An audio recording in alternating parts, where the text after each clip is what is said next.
Welcome to today's high-stakes debate, the Pahalgam attack, India versus Pakistan. In the blue corner, Team India demands justice, exposing terror rooted across the border. In the red corner, Team Pakistan challenges the blame, standing for Kashmir's right to self-determination. Each team gets 1 minute sharp, fierce, and fact-driven. Judgment will be unbiased, scored by ChatGPT, Gemini, Claude, DeepSeek, and Microsoft Copilot. No mercy, no propaganda, just raw arguments, cold facts, and brutal honesty. Let the battle begin. Round 1. The Pahalgam attack is yet another bloody stain orchestrated by Pakistan's policy of fostering cross-border terrorism. The hand of radical groups nurtured within Pakistani soil, from Lashkar-e-Taiba to Jaish-e-Mohammed, has been evident time and again. India has tirelessly provided dossiers, irrefutable satellite proofs, and captured militants who confessed to Pakistani handlers' involvement. Enough diplomatic charades. Pakistan continues to play the plausible deniability card while using terror as a tool of asymmetric warfare. Innocent Indian lives are butchered, and all we receive are hollow denials.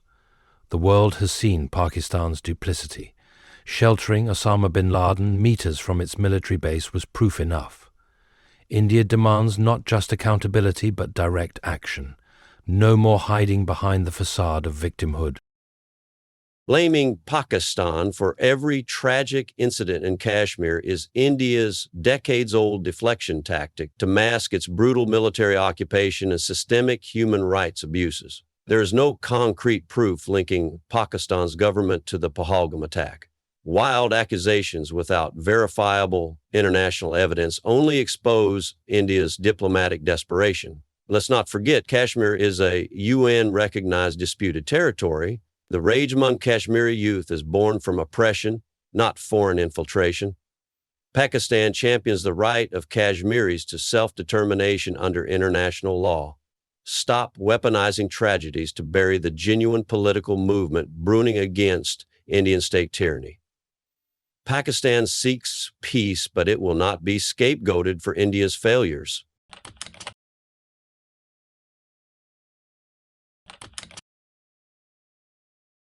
Round 2. Root cause? The root cause is Pakistan's obsession with bleeding India through 1,000 cuts, a doctrine proudly preached by its generals. Instead of investing in peace, Pakistan funds proxies and radicalizes youth through madrasas spewing anti-India venom. How does a nation with its economy on crutches find endless money for weapons and terrorism? While India builds IT hubs, Pakistan nurtures sleeper cells. Blaming India's internal issues is a pathetic excuse to escape responsibility. Every time India stretches a hand of peace, it is greeted with attacks. Kargil, Pathankot, Pulwama, and now Pahalgam. Bleeding India is rhetorical fiction. The reality is clear. India's iron-fisted tactics in Kashmir breed resentment and backlash. Pellet guns blinding children, enforced disappearances, media blackouts. What else does New Delhi expect? That silence will reign forever? Pakistan's support is moral and diplomatic, not militaristic. Global human rights organizations, Amnesty, Human Rights Watch, repeatedly slam India's brutality. India hides behind terrorism rhetoric to erase Kashmiri voices. Pakistan refuses to accept blame for a spontaneous indigenous uprising against colonial-style repression.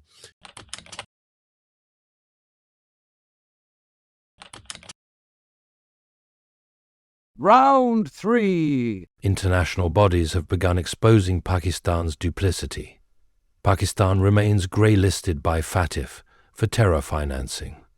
It's not India but the world demanding Pakistan dismantle terror networks. Even the UAE and Saudi Arabia, traditional friends, urge Pakistan to clean house.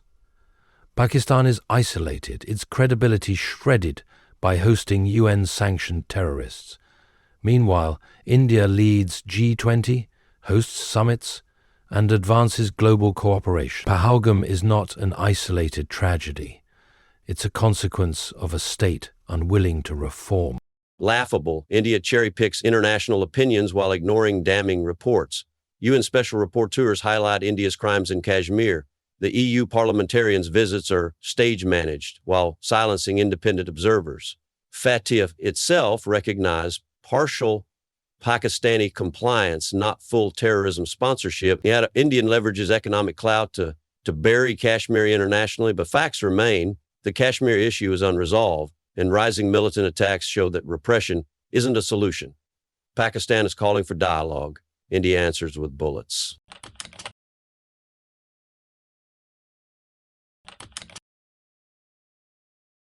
Round 4. The solution is simple. Pakistan must stop harboring and financing terror.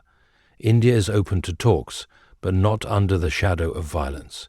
Accountability must precede negotiation.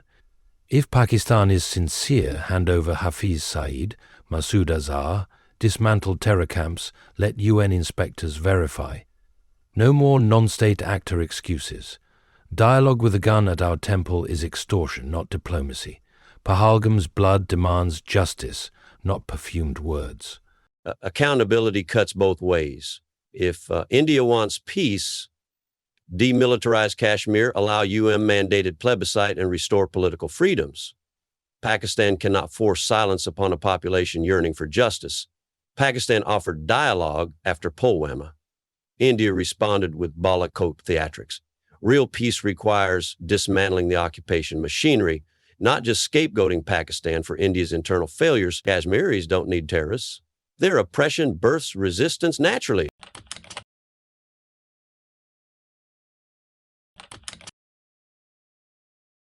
Round 5. The Pahalgam massacre isn't just a tragedy. It's a verdict against decades of Pakistan's proxy war. Facts beat fiction. Confession videos, recovered arms, international warnings. India's sovereignty is non-negotiable. Kashmir is India's. Terrorism cannot be a negotiating tool. History will judge those who nurtured snakes and unleash them upon innocents. Pakistan must fix its house before pointing fingers. India stands for peace, but will crush terror ruthlessly. Jai Hind. Pahalgam's tragedy is weaponized to bury Kashmir's cry for freedom. India's siege state tactics cannot be whitewashed with terror narratives. Pakistan rejects terrorism, condemns civilian deaths, and stands for the legitimate rights of Kashmiris. Self-determination is a promise deferred too long. The truth will surface despite censorship, bullets, or propaganda. History isn't written by the loudest, but by the just. Pakistan will continue to advocate for the oppressed.